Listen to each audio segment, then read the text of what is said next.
अस्सलामुअलैकुम मोअज़्ज़िज़ नाज़रीन, मैं हूँ आपका होस्ट खालिद बिलाल। तुसां सारा यूट्यूब ते फेसबुक चैनल जदीद सोलर सिस्टम।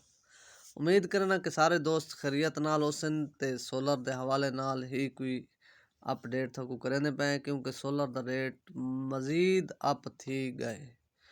क्योंकि अप थियण की वजह अगे भी तो काफ़ी दोस्तों को अस अगे पहले भी वीडियो दसेंदे पे हैं कि सिर्फ सोलर पैनल की शार्टेज आती पी है, पिछों कोई खास रेट अप कोनी थाए। जेड़ी सूरत हाल बनती पी है, क्योंकि सिर्फ ही शार्टेज पूरी कोनी थी पी। जिस वेले शार्टेज कुछ पूरी थी गई, रेट मामूल के मुताबिक वाला सन। तो वाल ये भी करेंदे बैठे दुकानदार, बुकिंग भी करेंदे बैठे। अगर रेट ज़्यादा अप थियण के इम्कान होने तो बुकिंग भी नहीं करेंदे। तो फिलहाल साकू तो जी हालात पोजीशन नज़र दी पी को रेट मामूल के मुताबिक वाला सन, क्योंकि सिर्फ मार्केट के कस्टमर बहुत ज़्यादा है। तो ई वजह के उत्ते माल जिंदे कोलों भी आंदे दस्ती खत्म थी वेंदे।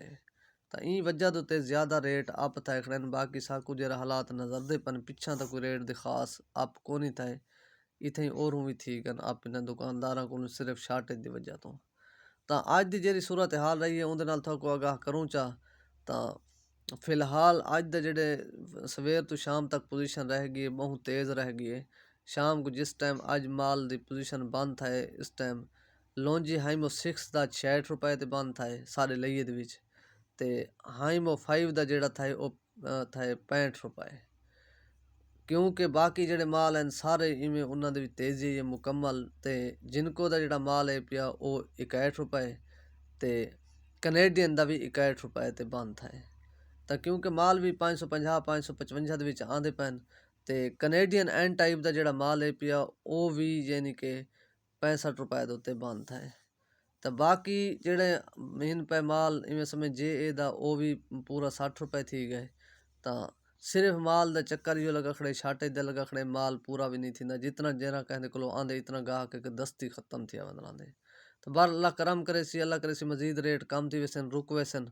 तो फिलहाल सारे हिसाब भी तक बैकाट करना चाहिए। रेट जिस वेले बैकाट थी सी रेट ऑटोमैटिक अपनी पोजीशन वाला वापस वाला सी। तो बाकी हिन दूजे सोलर पैनल, क्योंकि वो सोगो इनवरैक्स का भी जी पोजीशन दसेंदे पैन वो भी 65 रुपए दसेंदे पैन।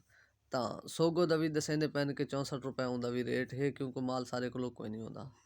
तो बाकी हिन पे दूजे सोलर पैनल जेड़े जिनको एन टाइप वो भी जरा माल है पिया वो भी हूँ कोनी मार्केट के आंदा ही कोनी पिया। जिस वेले आसी होंगी भी जरूर इंशाल्लाह अपडेट करेसूँ। तो बाकी भी जेड़ी सूरत हाल हो सी इंशाल्लाह कल भी थोको आगाह करेसूँ। तो जेरा भी मसला हो सी तकरीबन फिलहाल जेरी पोजीशन आगाह किते से इंदे नाल अपना ख्याल करे सो। देसो इजाज़त, अल्लाह हाफिज़।